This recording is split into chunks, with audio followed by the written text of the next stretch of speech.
Orange is the new black is where we dive in. Every episode we'll discuss, even the scenes that made us cuss. So follow me, join the spree. I try to space for 2 E's. Spoilers everywhere, so be warned. Super fans, please come on board. Susie's special line and all these ideas because we make it everything truly as it is. Oh, oh, oh, oh, oh, oh. Oh, oh, oh, oh, oh, oh. Oh, oh, oh, oh, oh, oh. Yeah. Oh, oh, oh, oh. Hello, and welcome to Yadda Space. I'm Yadda, and I'm so glad you're here. This is a rewatch podcast for the Netflix TV show Orange is the New Black. That means that there may be spoilers about things that happen in the future episodes, so please be warned. This is definitely a spoiler zone. On today's episode of our Orange is the New Black rewatch, we will be discussing Season 2, Episode 8, titled Appropriately Sized Pots. The IMDb synopsis for this episode says, Piper faces a new backlash over special privileges, and Caputo feels pressure to toughen up, resulting in administrative changes. Which I think we've already started to see the beginnings of that with his shot quota initiative last episode. And we will also be getting our first backstories from Miss Rosa today as well. We have a director on who is new to the show on for today's episode, Miss Daisy von Schurler-Mayer. While this is the only episode that she's directed for Orange, you might know her work from directing a couple of old school movies like Woo, or even episodes of some of your favorite TV shows like The Walking Dead, Yellow Jackets, and one of my other personal favorites, Crazy Ex-Girlfriend. She directed the Textmergency episode, which it's a classic. If you know, you know. We also have 2 writers who have been in the writer's room for a while now, taking the reins as co-lead writers of this episode. Harley Voss has been in the writer's room since the very beginning, and Alex Regnery came on board at the beginning of Season 2. Both of these writers will be working on the show through Season 4, so we will definitely be seeing their talents again. And as I always say, I know that there's more than one person in a writer's room, so I'd like to give a shout out to the entire writing team. Thank you all so much for writing such a great show. You guys told the stories that were not being told, and for that, we thank you. The IMDb rating for this episode is an 8.1, but as always, at the end of this pod, I will be giving my personal episode rating for this episode, but I encourage you guys to go ahead and write your episode ratings in the comments as well, so that we can get an idea of what we the people think is actually the rating on this episode. Okay, so let's get into it.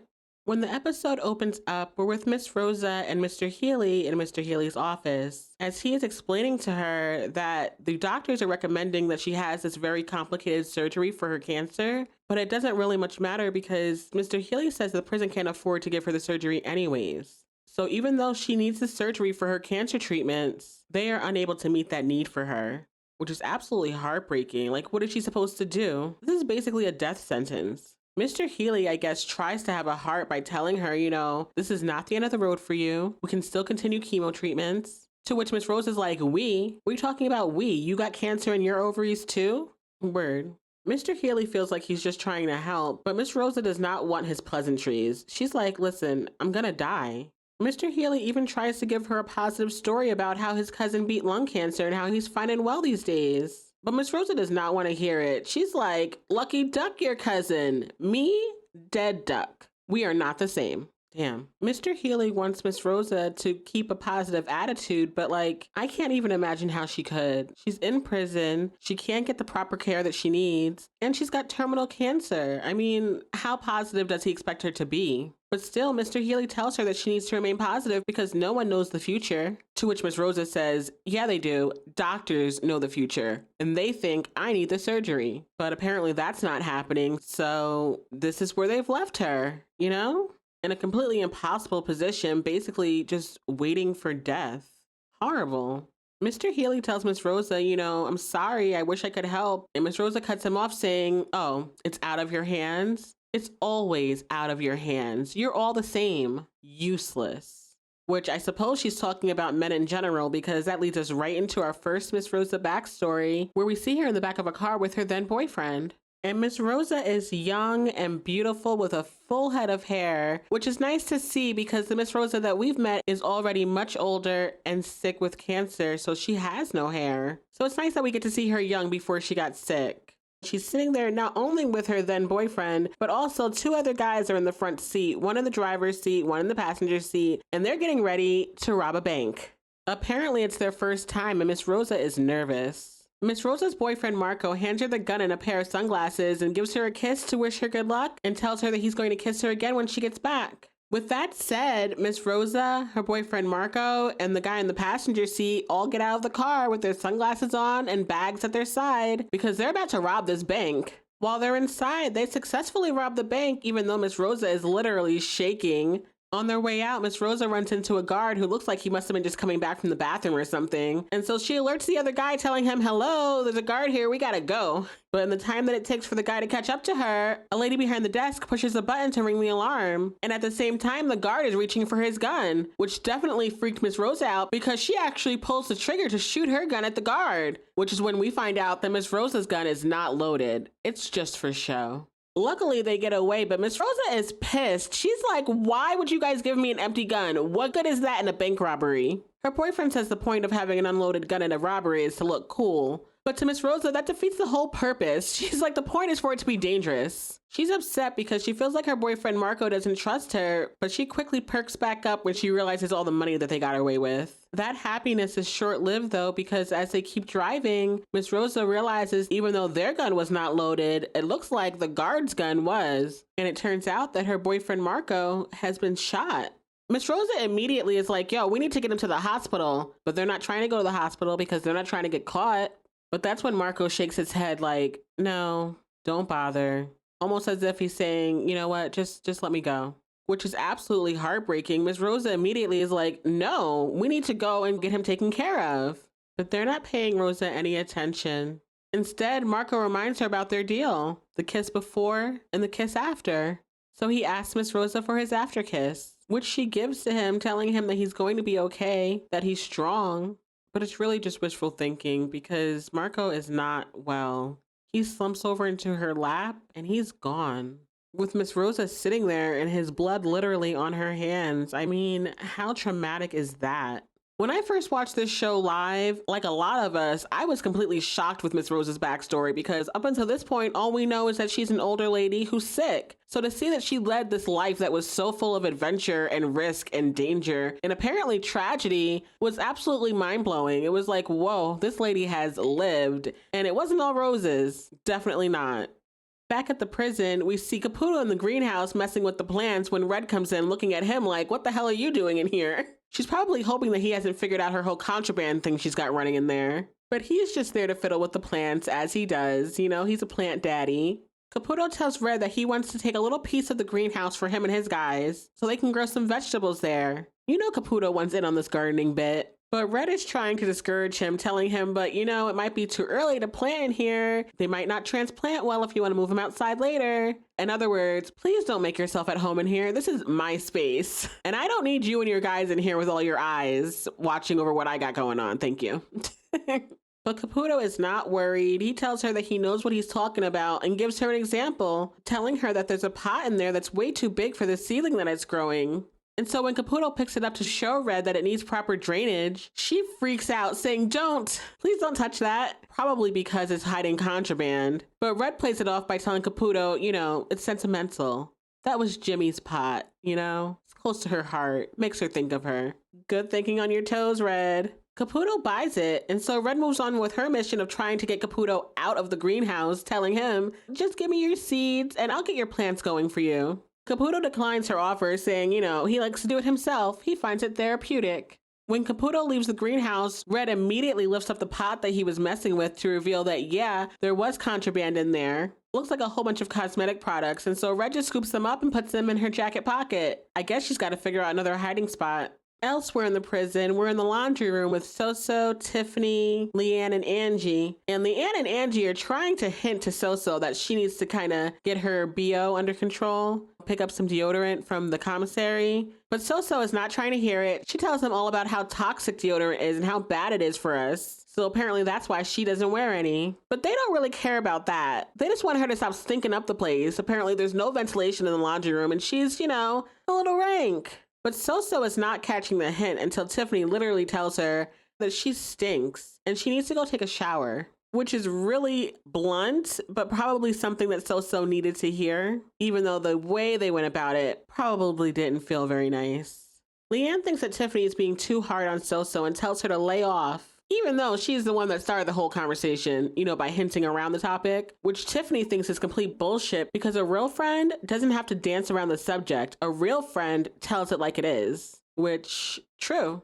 You should be able to tell your friends whatever you need to tell your friends, and they should be able to take it without getting defensive. Because if you're truly friends, you have their best interests at heart, so what is there to be defensive about? I'm just trying to help you, And so that's probably how Tiffany sees it, even though it comes out really harsh, which honestly I think is just more evidence of her neurospiciness.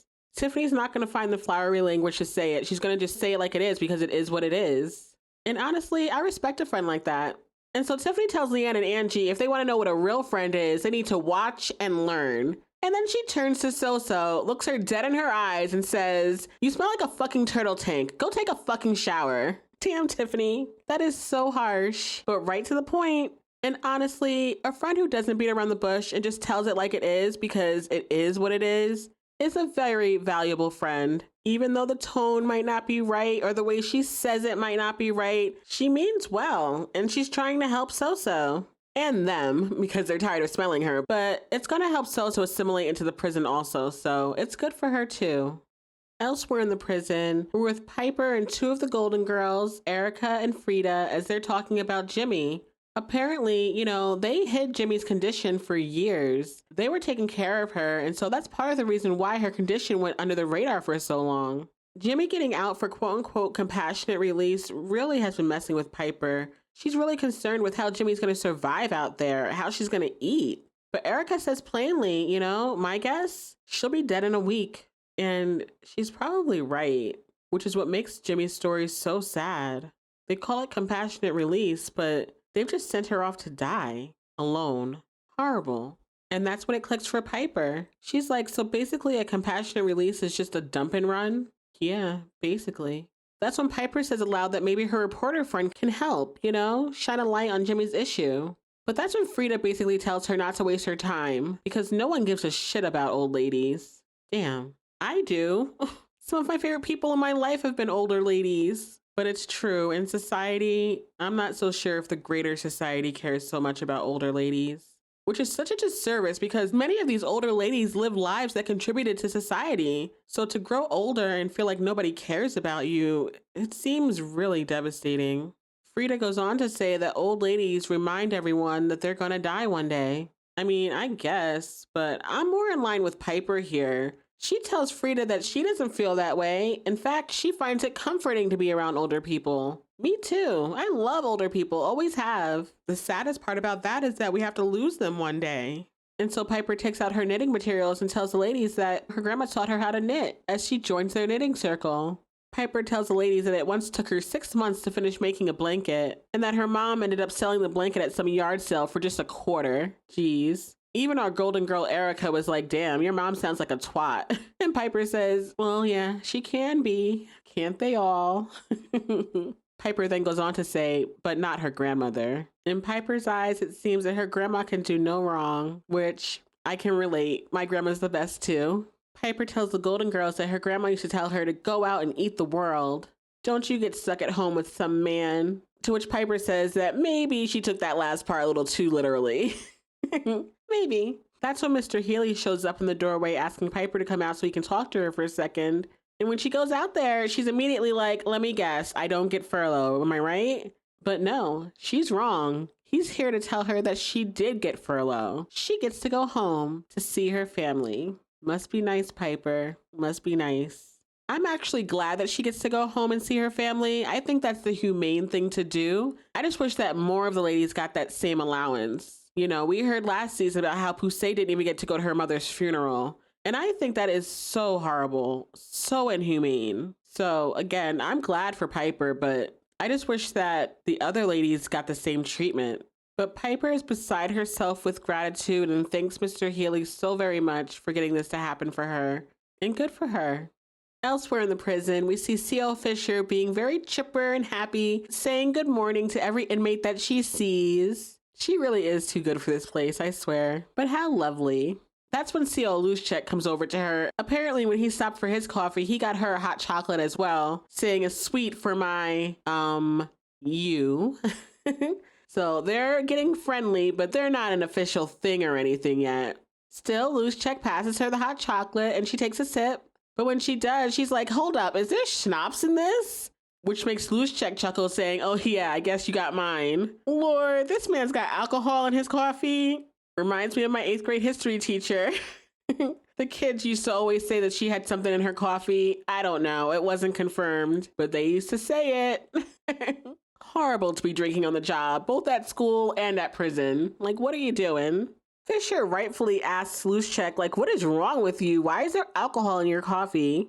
But Luschek tells Terry, listen, babe, it's just for flavor. Babe? That's when Fischer says, listen, don't call me babe. You can't call me babe if you can't return my texts. Which valid. So there's definitely trouble in paradise over here. And so as they're having their little lovers quarrel, Fig comes limping over yelling, Caputo! She's limping because she's got one heel on and one heel off because apparently there's gum on the bottom of her shoe. Why is she being so dramatic? You didn't have to come limping up because of that. But Fig is pissed for 2 reasons. 1, because there is gum on her Louboutins. And 2, because clearly the inmates have gum and gum is contraband. So where are they getting it from? That's a valid question. But Caputo's got no answers for Fig, which is what concerns her. Caputo tells Fig, listen, I'm doing your little shot quota. I'm doing all I can. But Fig doesn't want to hear it. She tells him, do better. Take control. Fig is always telling this man to man up. That's when Fig starts in on CO Fischer saying, hey, do you work here? Because if you're someone who works here, your job is to enforce the rules. So I don't understand how it is that you work here when I can look in any direction right now and see a ton of violations.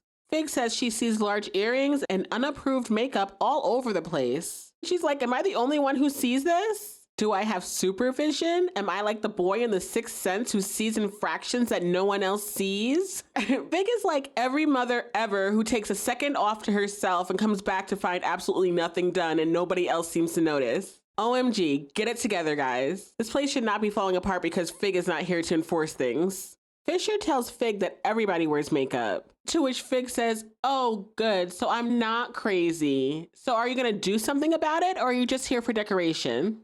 Damn, Fig.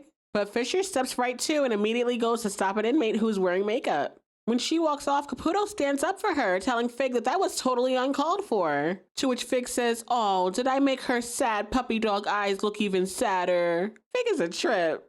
Fig goes on to tell Caputo that she knows that he has a pathetic little crush on her, but this is not high school. Fig tells Caputo to do his job or she will find someone who will.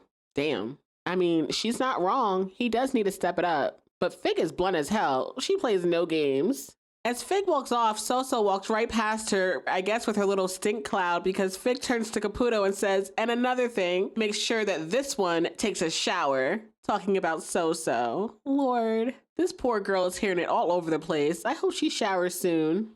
Over in the kitchen, we see Maria asking Daya what the plan is with this whole baby situation, you know, where we at? And Daya tells her that the last plan they had was to just pretend that she's gotten fat and then have the baby in a broom closet somewhere and have Bennett sneak the baby out using his prosthetic leg. Lord, they have not thought this thing through. But that's just a side conversation. What's really interesting is what's happening behind them. Over in the corner, you see Red and Gloria whispering, which makes me think, what the hell are they talking about? And then we see V on the food line noticing them as well. I'm sure wondering the exact same thing. The queen bees are buzzing. Come to find out what was going on over there with Gloria and Red is that Gloria passed Red a little note. The top half has things that she needs for her kitchen, and the bottom half are just little perks for her girls. Gloria tells Red that she does not want any drama, and Red agrees. No drama, just business, as she walks away.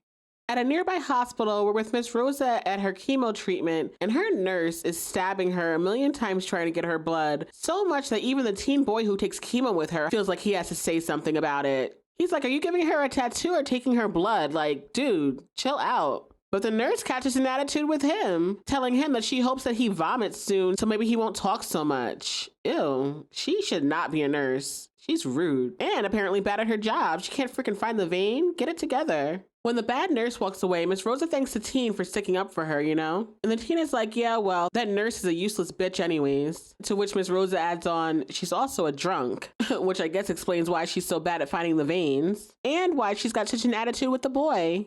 This lady should not be working here, especially drinking. Damn, she drinking on the job just like Loose Check. But as we know, Miss Rosa's background is bank robberies, so she is very perceptive as to the goings on of her surroundings. She walks the teen boy through every single thing that the nurse is about to do before she does it, because she does the same thing every single time. And that's when the kid realizes, he says, oh shit, you've been casing the joint. Basically, kind of, sort of. I don't think Miss Rosa can help it. Miss Rosa tells the teen, we've got time here and you're not that interesting. So she makes herself busy with seeing what else is going on. And so the teen is like, all right, valid. This place is kind of boring. So let's get interesting. He asked Miss Rosa if she was going to pull off a heist in that room, how would she do it? To which Miss Rosa says, one last heist before I go. This is not the movies, kid. But it is kind of. It's a show for us. But the kid challenges her. He tells Miss Rosa, come on, humor me. I've got cancer. Like, come on. Yes, I'm playing the cancer card. Let's go. Let's have some fun.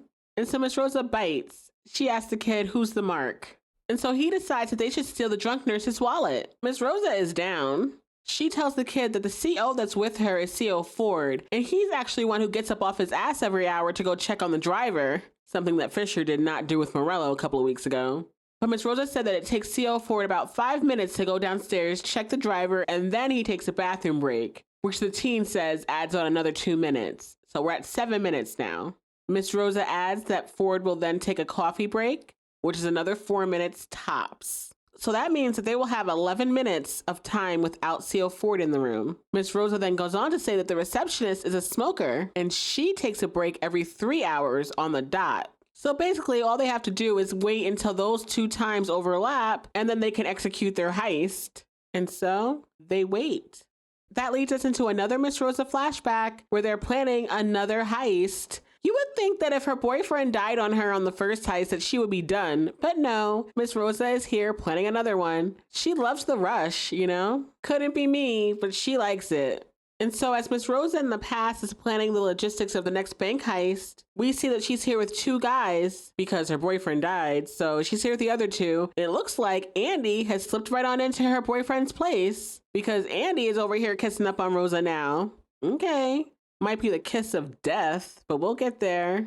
Even in this planning scene for this bank heist, we see that Miss Rosa is the one that knows all of the specifics. She knows the schedule of the people at the bank. She knows who's going to be there and who's not and when. So Miss Rosa casing the joint at the cancer treatment is not a new behavior for her. She's been doing this a long time. Rosa has turned into the leader in this bank heist group. She's the one making the plans. She's the one calling the shots. Which I guess good for her. She's a leader and she's got balls of steel, but I just wish it wasn't doing illegal things like robbing a freaking bank. But here we are. Before they go off for this next bank heist, Miss Rosa pulls Andy closer to her and tells him, hey, listen, we kiss before and we kiss again after. Same thing that her boyfriend Marco said to her before he died. So we'll see how this goes. The heist driver is like, oh, come on, you guys got to do this every single time. But Miss Rosa says, hey, it's good luck. But is it? I mean, the last time you did this, your boyfriend literally died on you. I mean, I don't think it's very good luck, but okay. And so we don't see the next bank heist, but we do see the aftermath. And as they're switching from one car to another, Andy stops and says that he can't move forward because he is having a heart attack right there in the driver's seat. And Miss Rosa is pleading with him, please, don't go, don't do this. We have plans. We have a whole life together. Don't go. But it's of no use. Another boyfriend gone. And Miss Rosa's like, oh my God, this cannot be happening again. But it is. And she's devastated. But the other guy that she's with recognizes that they're still in the moment here. They're still on a getaway. So Rosa needs to go ahead and find those keys so they can get moving. They've got to leave Andy here. And so Rosa finds the keys on him, gives him a big kiss, and leaves him right there. Damn. I mean, it's cold, but I guess what else do we expect her to do, right? Damn. Back at the prison, we get one of our first, if not the first scene that we have with the Nikki and Loose Check pairing. These 2 are an interesting duo throughout the course of the show with a very complex dynamic. I think that their pairing helps to humanize them both to the audience. Guard and inmate friends-ish? How could that be? We'll see. I mean, they're clearly friends because Nikki is sitting there, cigarette in hand, as she's trying to light the Litchfield lighter on her own, but she can't. She's asking Luschek about his personal life, and he offers up the information, telling her that him and Fischer got together, but Nikki calls his bluff saying, no, you didn't. And he's like, all right, fine, I touched her boobs. To which Nikki says, well, hey, that's farther than I got. Yeah, these two are friends. They're friendly at the very least. When Nikki finally gets the Litchfield lighter to light, Luschek is like, how does that even work? To which Nikki says, my God, you're the head of electrical. Like, how do you not know how a simple battery lighter works? But as Nikki's smoking and they're laughing and talking, they hear Caputo on his way over. And so Nikki quickly disappears his cigarette and gets to counting the batteries. You know, make busy, look like they're actually doing something productive. So Nikki starts counting, 1, 2, and then she goes 3. Damn, what comes after 3? I forgot. A little bit of a distraction for Caputo, but it doesn't work. Caputo's like, hey, Luschek, you smoke? 'Cause I smell smoke out here. Caputo gets no answers, so instead he starts to go in on Nikki's mascara, I guess thinking he's going to give her a shot for it, thinking that it's contraband. But Nikki tells him that they sell it in commissary, so no, you've struck out, sir. Nothing to see here. And so Caputo walks away, telling Luschek, listen, keep your people in line. Okay. Caputo seems stressed, and I guess for good reason, because Fig is for sure threatening his job right now. So I guess he feels the need to come down on everybody to make sure that they're all in line. In the next scene, we're in the library with the newsletter group as they're getting together their second edition. We get a little sneak peek at Daya's next comic, where it looks like she's got a Fig-inspired pig woman telling a bunch of cats that she just built a beautiful new pen for them. But come to find out, it is not a beautiful pen and is very much a crowded space where those cats cannot live comfortably and definitely not safely. And so the last thing that we see is that she did have something built, a huge barn, except it has a sign on it that says, for pigs only. Which I think it's clear to see that Daya is trying to say that the pigs are the cops in this instance, taking the resources for themselves, leaving the cats in a very unsafe situation, fending for themselves. Damn. Daya's cartoons are kind of deep.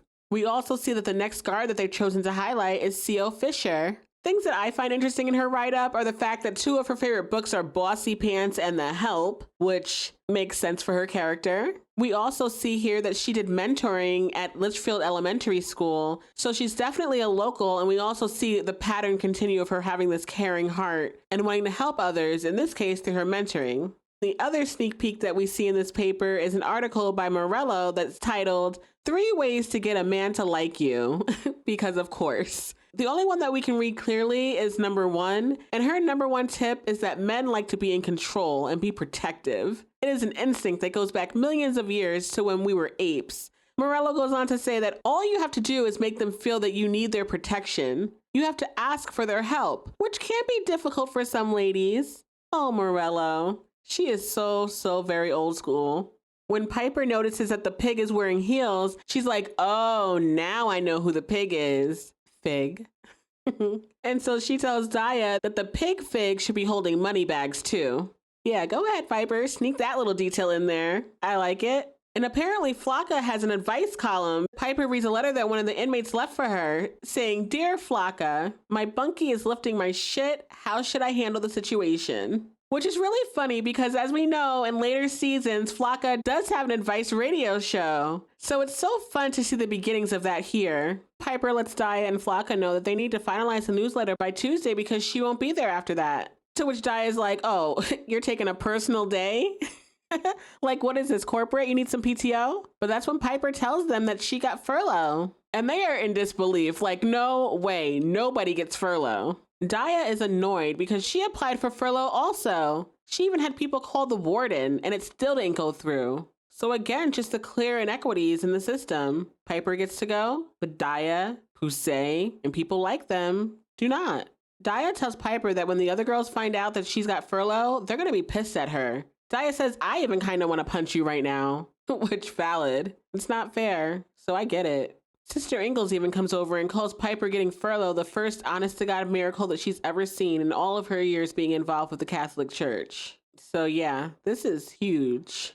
Elsewhere in the prison, Caputo's contraband hunt brings him over to Bennett. Caputo is stressed, okay? He tells Bennett that he feels like he's playing whack-a-mole. Like he'll find the contraband in one place and beat it down, but then it'll pop up somewhere else. Poor guy, I feel bad for him because he really does look stressed out. Caputo tells Bennett he better tell him if he sees any contraband, and he better not protect anybody. He knows it's hard not to get close to people in here. He knows that you make friends in this place. But Bennett quickly is like, no, not me. I don't make friends. Almost like, wait, what? What have you heard? But no, he's not on to you. He's thinking about himself right now. Caputo goes on to say that sometimes you don't even realize it's happening, but all of a sudden you're trusting someone and asking them for advice, but that person is not your friend. And then Caputo goes on to say, that person, and then he stops himself and looks like he has some sort of a revelation saying, oh, fuck, and runs off. Who could Caputo be talking about? Who has he been friendly with? Who has he maybe trusted that maybe he shouldn't have? We'll stick a pin in that and we'll get back to him later. Back at the hospital, we see CO Ford going down to check on Morello in the prison van. And she's like, oh, hey, look at me. I'm still here. Yeah, you are, girl, today. You're lucky it wasn't him here the day you decided to go on your little joyride over to Christopher's house. Morello even tells CO Ford that Fischer never came down to check on her when she was the guard on duty for this. Morello says that Fischer would just bring her a Heath bar and a cold Dr. Pepper at the end of the day. Very nice, very thoughtful. But CO Ford is not down with bringing Morello snacks for after chemo. And so Morello's like, okay, fine, but can you at least bring me a bottle so I can pee? Because she's not allowed to leave the van. But CO Ford just tells her that she can get out, squat behind the van, and then get back in. He sounds an awful lot like that fig pig in Daya's comic, not even showing Morello the common courtesy of being able to use the bathroom. I mean, if he can take 11 minutes to come down, check on her, grab his coffee, and do his little pee break, then why can't he also let her come do a pee break too? Seems kind of inhumane to me. Back upstairs in chemo with Miss Rosa, the heist is underway because the receptionist is on her way out to her smoke break and the drunk nurse just popped her gum in her mouth. The time is now. And so the teen says aloud, all right, well, I'm going to go off to the bathroom. You know, very obvious. And Miss Rosa says in Spanish, what an idiot. But he goes off and Miss Rosa calls the nurse over to distract her. Just as she does, the teen sneaks off behind the desk to go find this nurse's purse, you know, for the heist. And so Miss Rosa distracts the nurse by talking about her diamond ring, you know, flattering her a bit, like, oh, this is beautiful. How many carats? How much is it worth? I think it's gorgeous, you know, flattering her, but also keeping her talking and interested so that the nurse doesn't see that the teen is over there stealing her wallet. But as soon as the teen secures the wallet, Miss Rosa immediately loses interest in this ring situation. And she asks the nurse for a little bit of water because she's thirsty. You know, like, okay, I'm done with you. Please go away. When the nurse walks away, the teen reveals to Miss Rosa that he did it. He got her wallet. And so Miss Rosa does give him a little high five, like, all right, kid, you did a good job. And then she tells him that she never thought she'd get so excited about $63. That's probably not the same rush that she gets from robbing a bank, but it's probably something that she hasn't felt in quite a long time. And so Miss Rosa passes the teen a 20 and sticks the rest down her shirt. And he's like, wait, hold up, I did all the work. But Miss Rosa insists that she was the brains of the operation, okay? Don't play with Miss Rosa, okay? She is a boss. When the teen's mom calls for him, he gets up to go see her, but tells Miss Rosa, I'll be back, because this little $20 is not enough. And that's when Miss Rosa looks off into the distance saying, it's never enough. That leads us into another Miss Rosa backstory where we see her celebrating another successful bank heist. And as usual, Miss Rosa is very excited. She's only down to one accomplice left, the last man standing in her crew. And so she tells him, you know, she's ready for her after kiss, but he refuses, telling her, you know, I won't do that. Shoo, I don't blame you, guy. I do not blame you one bit. That kiss is not good luck. It is the kiss of death. And he says as much, telling her plainly it's bad luck. So as they continue driving off in their getaway car, Miss Rosa sees that they're about to pass another bank. And so she asks him to pull over. And his dumbass does. Rosa grabs the gun out of his pants and tells him that she's going to go rob that bank. And the guy is like, yo, we just did one. But Rosa says she wants to do another. You know, a callback to older Miss Rosa saying it's never enough. Clearly, the rush was never enough for her, even in her youth. Her accomplice tells her, "We don't know anything about that bank. This is dangerous." He refuses to join her, but Rosa doesn't care. She tells him that she doesn't need him and gets out to go do it solo. Miss Rosa was a badass. A bit reckless? Yes, but definitely a badass. Back at the prison, we're in the beauty shop with Sophia and DeMarco as Piper is telling them all about her big plans for her furlough. And so this is where we find out that Piper's got 48 hours out in the free world. But right now, she's really just focused on getting to spend time with her grandma, which valid. DeMarco asks Piper how she did it, like how'd she get Healy and them to agree to give her furlough? But Piper thinks that maybe they just took pity on her. She says, maybe this prison has a heart after all. I doubt it. But DeMarco says, bullshit, I applied twice. Apparently, they wouldn't let her get furlough for her husband's heart surgery or for the birth of her first grandchild. They just told her to go fuck herself. Damn. I mean, I'm not shocked, but it's still cold-blooded. Sophia shares that they wouldn't even let her go see her dad when he had a lung transplant. Up until that point, her dad hadn't even accepted her transition. But while he was on his deathbed, he had softened up and even started to refer to her as her new name, Sophia. And so Sophia is still pretty pissed because she didn't get that moment with him. She didn't get that closure. And Piper's face looks like she's finally starting to understand just how privileged she is for getting this furlough approved. Not everybody gets that privilege, and a lot of these women have a lot of hurt and regret about it. Out at the greenhouse, we see Caputo literally turning plants upside down. There's dirt, pots, and plants all over the floor of the greenhouse, and Red comes in like, what the hell are you doing? What are you looking for? Clearly, it looks like Caputo thinks that Red is the one that he's been trusting, when maybe he shouldn't. And maybe he's right about that, but did he catch on in time? Caputo is a madman in here, just tossing everything everywhere. There's no reasoning with him, so eventually Red is like, you know what? Fine, let me help you. And so she starts tossing crap everywhere too. I absolutely love Red, and the actress who plays her, Kate Mulgrew, while she often has a lot of really emotional and moving moments, she's also very funny. This scene cracks me up. Hilarious. I hope you guys are going back to watch because this needs to be seen. She's so funny. When Red tosses the last pot, she's like, all right, well, that's that. I hope it was therapeutic for you. Red's got jokes, and she's funny to me. Poor Caputo is made to look a fool again. So where did Red put all of her contraband? Remember that conversation she was having with Gloria earlier? Let's connect those two a little bit later. Over in the admin offices, Fischer and the guards are complaining about how Fig and Caputo keep coming down on them to be harder on the girls. Some of the guards don't like the added paperwork that comes along with enforcing the shot quota, but Belle doesn't mind. She's like, at least the paperwork gives her a chance to get off her feet for a second, which, that's valid. But one of the other guards says to her, but what if you're tied up doing paperwork and a fight breaks out? And what if that fight turns into a prison riot? And you could have stopped it, but you didn't because you were in your office doing paperwork. Interesting question. And spoiler alert, when a prison riot breaks out, I wonder how much of that actually comes into play. I imagine it does come into play at least a little bit, but we'll get there. When Caputo comes in and joins them, the other guards try to convince Fischer to be the one to talk to him, you know, stand up to him and tell him that they don't like the shot quota. And although she's reluctant to, she eventually does tell Caputo that they don't like it. It doesn't improve conditions, and it only creates mistrust between the inmates and staff. I mean, those are valid points. I'm not saying that they shouldn't call them out when they're breaking the rules, but all this nitpicking is not going to be good for the prison. Fischer continues and tells Caputo that she'd like for the inmates to think that when they're disciplined, that it's justified. And then she goes on to say that the same goes for them. She doesn't think that it was fair that she was yelled at. And I agree with her, especially in her position, it probably was not the best for Fig to correct her in front of the inmates like that. How are they going to be expected to respect her authority when they just saw her get yelled at like that? Not cool. And in a different prison, that might have put Fischer in a really dangerous spot.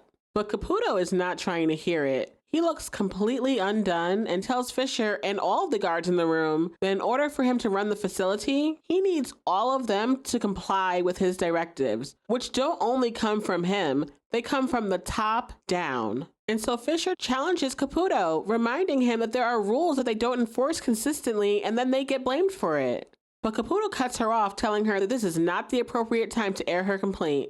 But Fischer does not back down from him. She tells him, I'm sorry, but I have to speak my mind. She goes on to tell Caputo that he can't just punish someone arbitrarily to make an example out of them. But just as those words leave her mouth, Caputo tells Fischer, you're fired.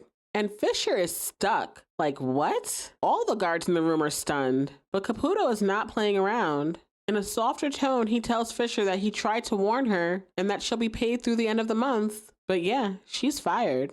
And so she runs off crying, and Caputo is visibly emotional himself. He looks like he's holding back tears, and his shaky voice confirms it when he says to the remaining guards, does anyone else have the burning desire to speak their mind?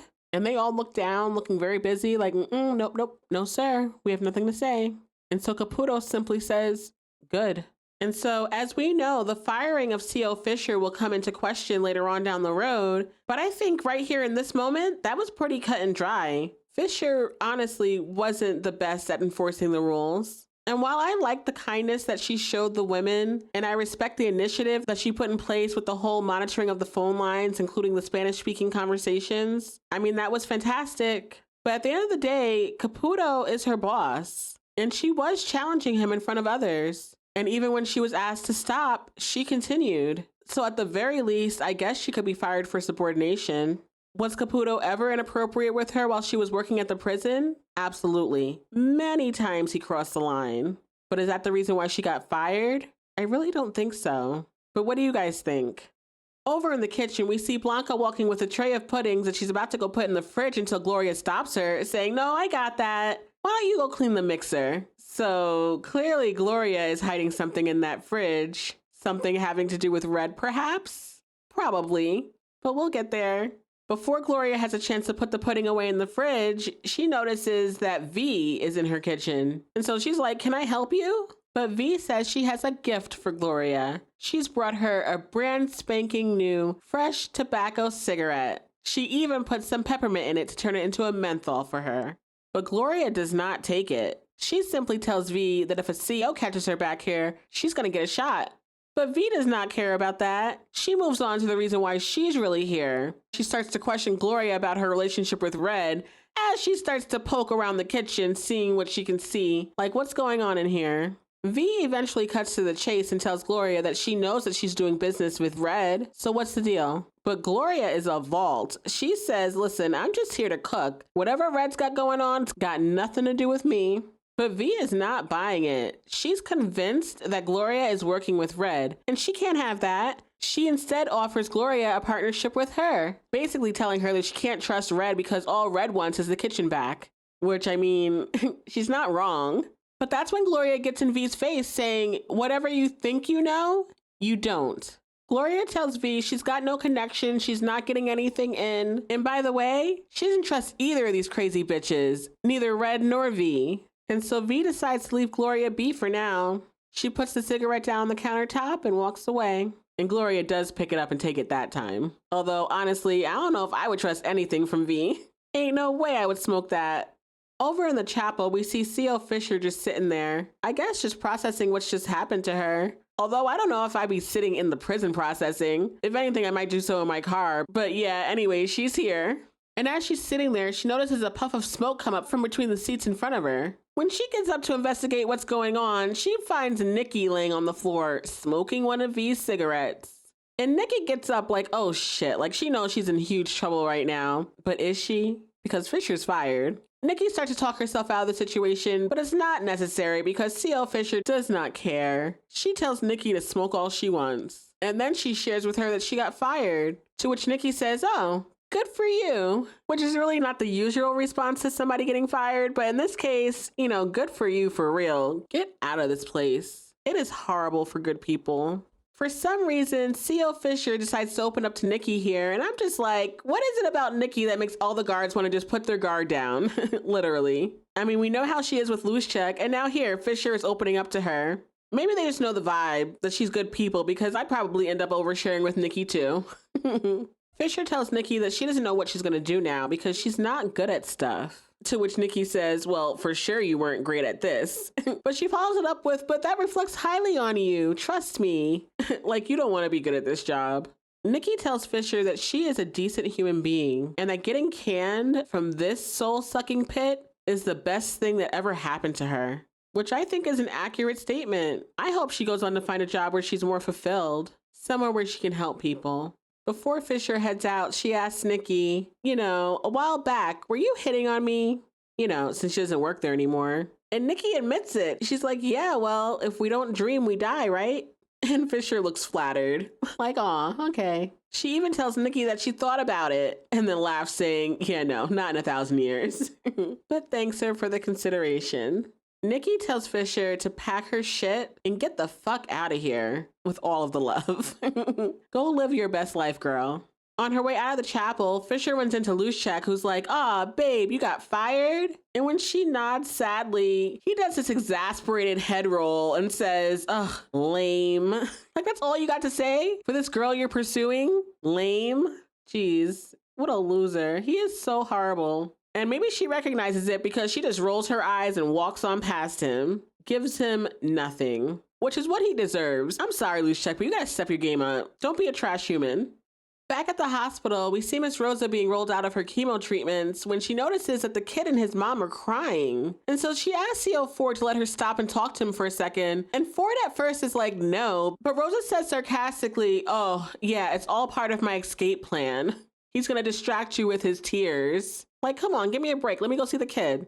And so CO Ford ends up rolling Rosa right on over to the kid. And Rosa's clearly concerned. She thinks that she's brought him bad luck because they did this heist and she didn't kiss him. Like all the other men in her life. But the teen reminds her that he's not a man in her life. Miss Rosa is really too distraught to hear him. She's like, you're too young to die.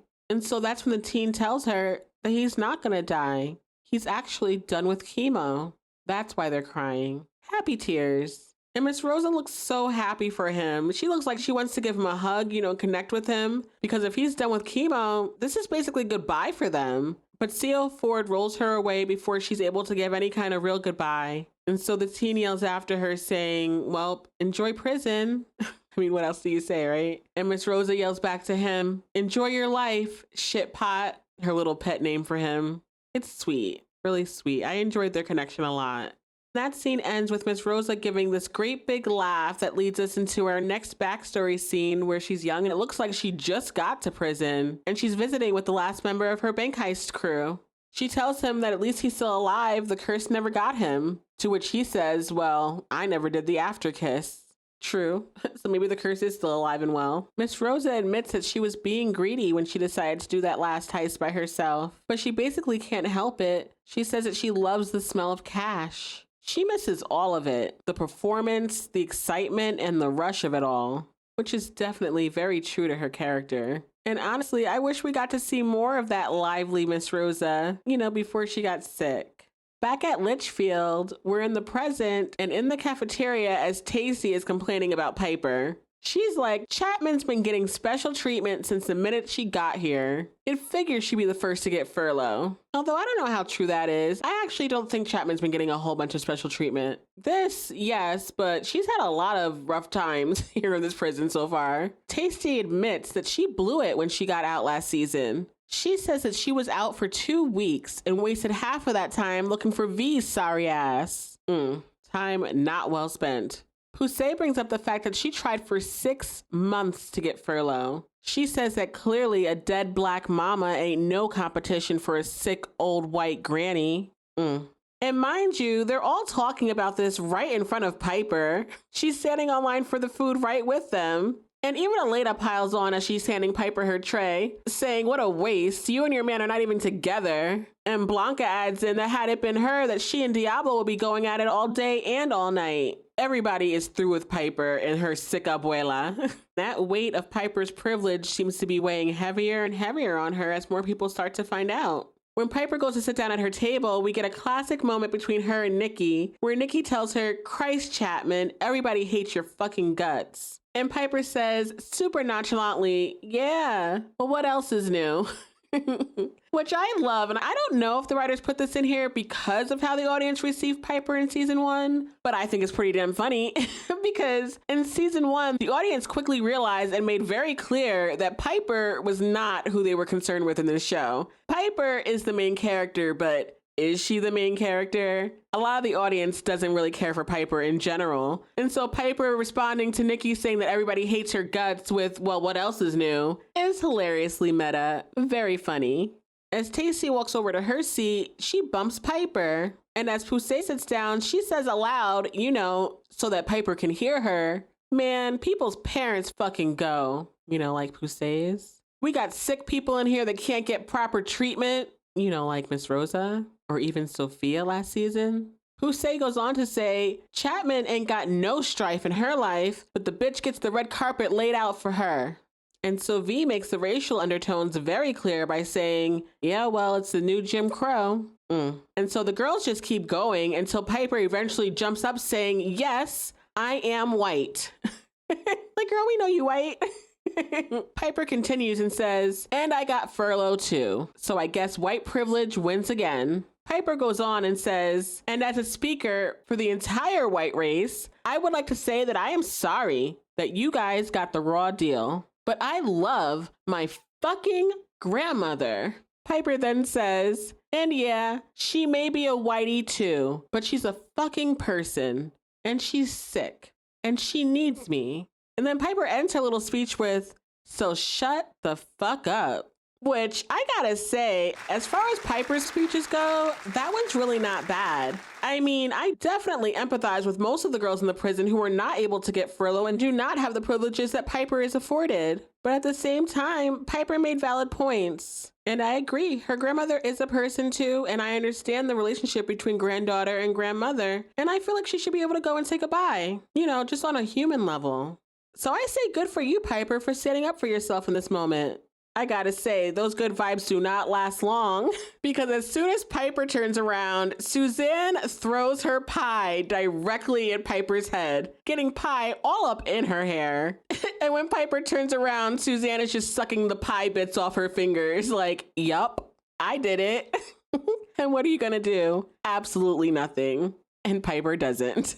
Back in the kitchen, we're with Mama Red and Mama Gloria as they are having a chat. Red calls V a bully, but Gloria tells her that they're both fucking bullies and she doesn't trust either one of them. You shouldn't, Gloria. You really shouldn't. Gloria tells Red that she told her she would help her and she did, but she is not trying to get in the middle of this race war. Red promises Gloria that she will get her contraband out of the kitchen as soon as she can, but Gloria tells her she's got 3 days. When Red asks Gloria if hiding the contraband in the fridge is the best she can do, Gloria shows Red and the audience that it's all safe and sound right underneath the meat. But I have to say, it's not really buried very well. If anybody was to come in that fridge, they would easily see that stuff. Which I guess is why Gloria is trying to keep people out of the fridge, but like, how long can you do that for?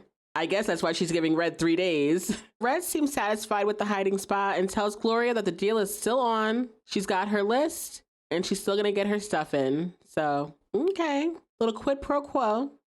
Over in Mr. Healy's office, Piper is trying to give back her furlough, telling Mr. Healy that there are people that need it way more. Which, I mean, she's not wrong, but also, girl, you better take your good thing. I mean, you not going is not going to enable Poussey to get to see her mom again, And so Piper's spiral about her privilege and wanting to give it back ends up sending Healy into a spiral about how much he needed to feel like he was doing good in this job. He took this job to make a difference, and I guess he thought he was doing that by helping Piper.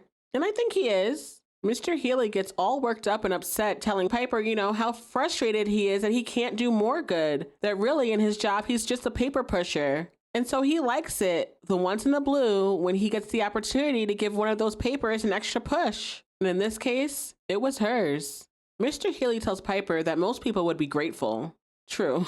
Piper insists that she was grateful and she is grateful, but this whole thing has turned her into a target. Which is true, and I bet it's probably true in real life prison. If only one of the many is getting special privileges like furlough, I imagine that would cause a lot of problems in prison. Mr. Healy tells Piper that, yeah, the girls are going to be jealous, but you're getting an opportunity to say goodbye, and you better take it. And so Piper finally says that she will. It would be dumb of her not to. That is an amazing opportunity. She's really lucky.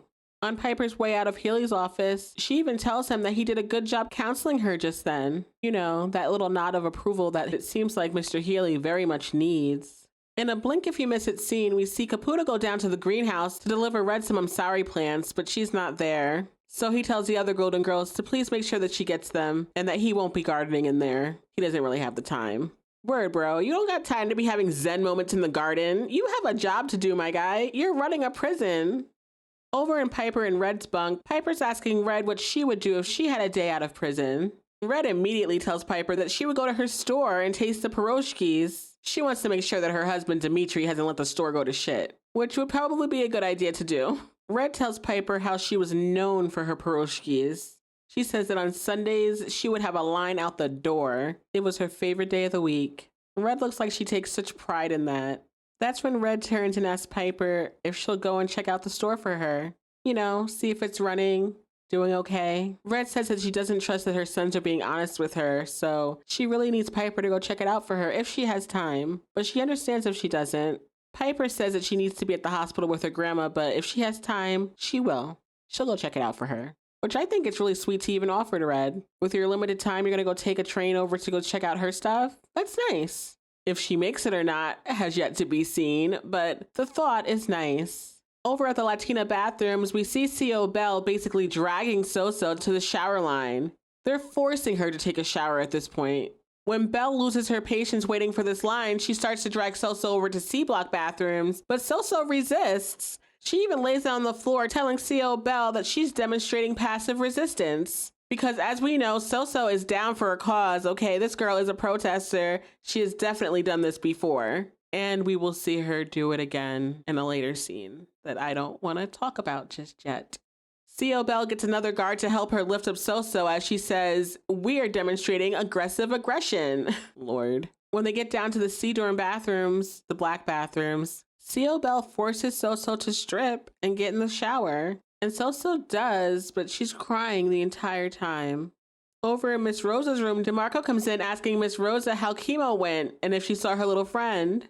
But Miss Rosa tells her he's in remission, which Miss Rosa says is wonderful for him.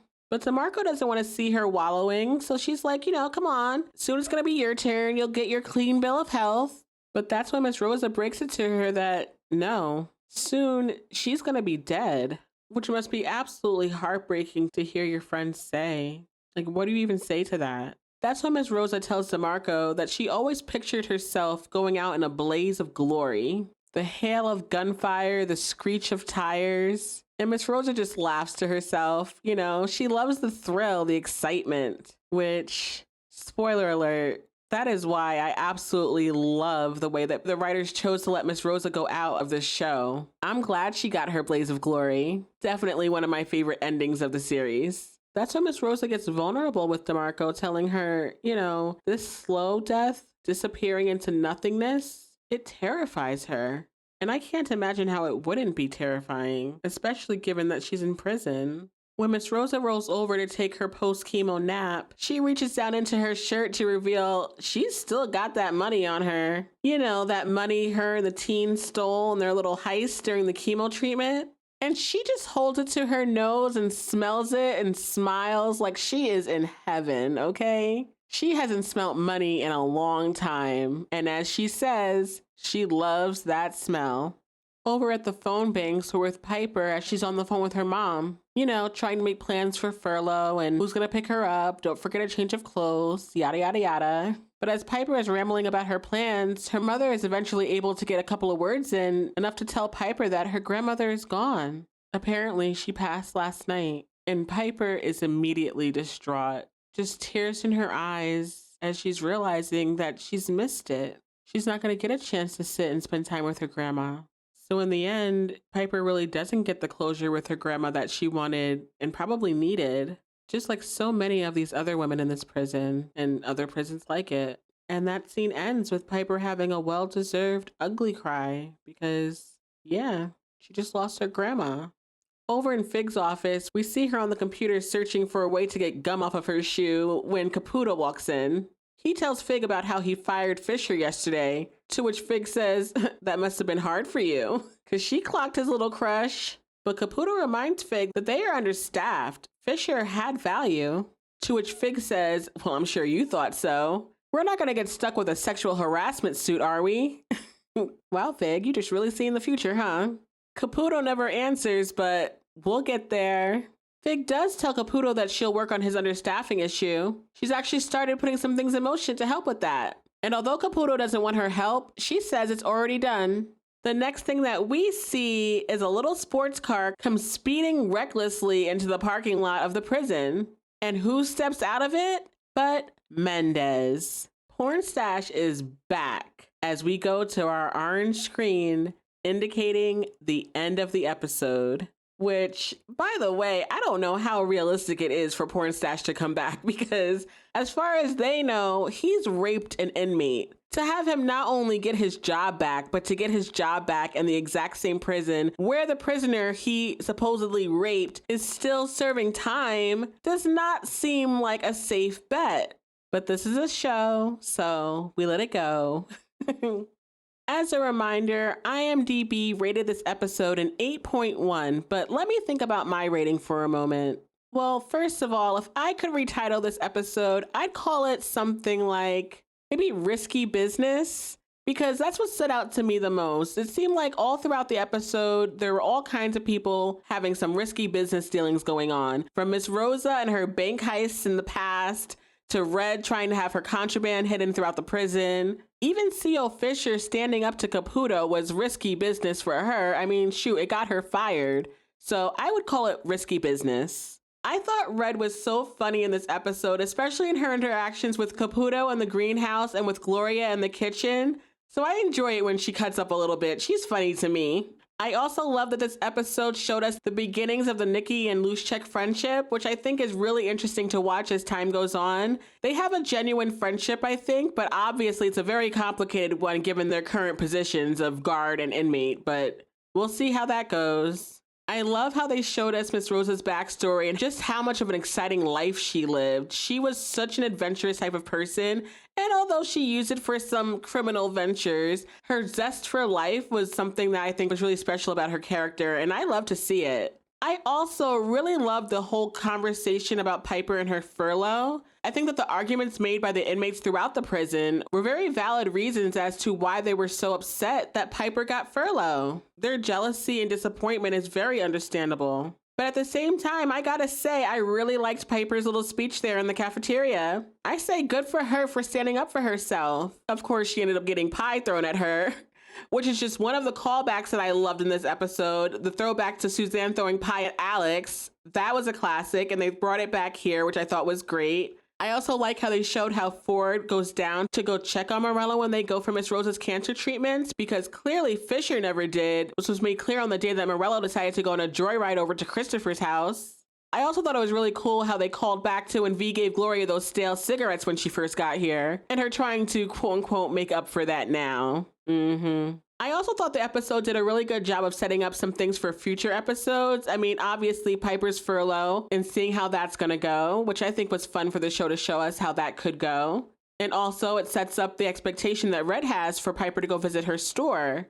If Piper makes it or not, we shall see, but that's already been set up. Also, I love that Flocka has an advice column in the newsletter because it reminds me so much of what's to come for her, you know, in future seasons when she has a radio show where she also is giving advice. Very cool. I love the continuity there. I know a lot of things can be said about the continuity between the earlier seasons and the later seasons, but I thought that was something that was a pretty cool thing that they carried over. And of course, I love Miss Rosa's reference to her wanting to go out in a blaze of glory. And I love, spoiler alert, that the show gives her that. Love it, love it, love it. So with that said, I'm gonna go a little bit higher than IMDb and give this episode an 8.2. But that's just me. Don't forget to comment your favorite lines from the episode and let me know what your personal rating is for this week. Mine again was an 8.2, but what do you think? I would love to hear yours.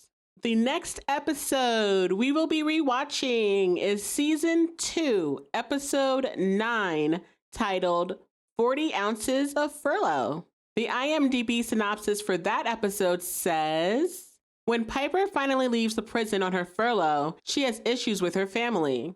In the meantime, Porn Stash is back and makes the prison a quote-unquote hellhole. Dear Lord, not looking forward to Porn Stash being back. We will also be getting more backstories from Red and some from V in that episode as well. So I can't wait to get into all of that when we revisit Season 2, Episode 9, 40 Ounces of Furlough next time. As always, thanks for hanging with me in Yadda Space. Just so you know, I've been having such a good time chit-chatting with you guys about Orange is the New Black. I am just a neurospicy lady trying to break out of my shell. Self-promotion does not come easy, but I know it's a must to keep the podcast going. Every time you guys listen to the podcast, you like a post, you comment, or you share a post on social media, you're helping this little podcast to grow, and I can't thank you enough for the love and support. If you've been hanging out in Yadda Space for a while now and you're enjoying the Back to Litchfield podcast, please consider leaving the podcast a 5-star rating on your favorite podcast platform. Also, if you're able and want to go the extra mile, please consider checking out our Patreon. And be sure to follow us on your favorite social media apps for bonus content from the show, as well as updates about the podcast. And if ever you're searching for the pod, remember, it's just like the theme song says, Yadda Space with 2 E's. Thanks again for your continued support. It means so, so very much. I'll catch up with y'all next time here at Yadda Space.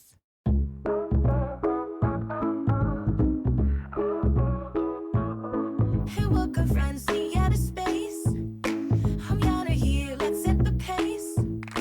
This is a rewatch podcast, so let's begin. Orange is the new black is where we dive in. Tasty's wisdom sets the tone. Jose's heart feels like home. Nikki's got that quick one fire. Morello's love of love lifts us higher. Spoilers everywhere, so be warned. Super fast, please come aboard. Susie's special mind, they'll all these ideas because they think if everything's truly as it is. Oh, oh, oh, oh, oh, oh. Oh, oh, oh, oh, oh, oh. Oh, oh, oh, oh, oh, oh. Yeah. Oh, oh, oh, oh. Red's kitchen rules the game. Gloria's strength, she keeps the flame. Our latest hustle never quits. Looks the tales are gems every bit. Every episode we'll discuss. Even the scenes that made us cuss. So follow me, join the spree. I try to space with 2 E's. Spoilers everywhere, so be warned. Super fast, please come aboard. Susie's special mind and all these ideas because we make it everything truly as it is.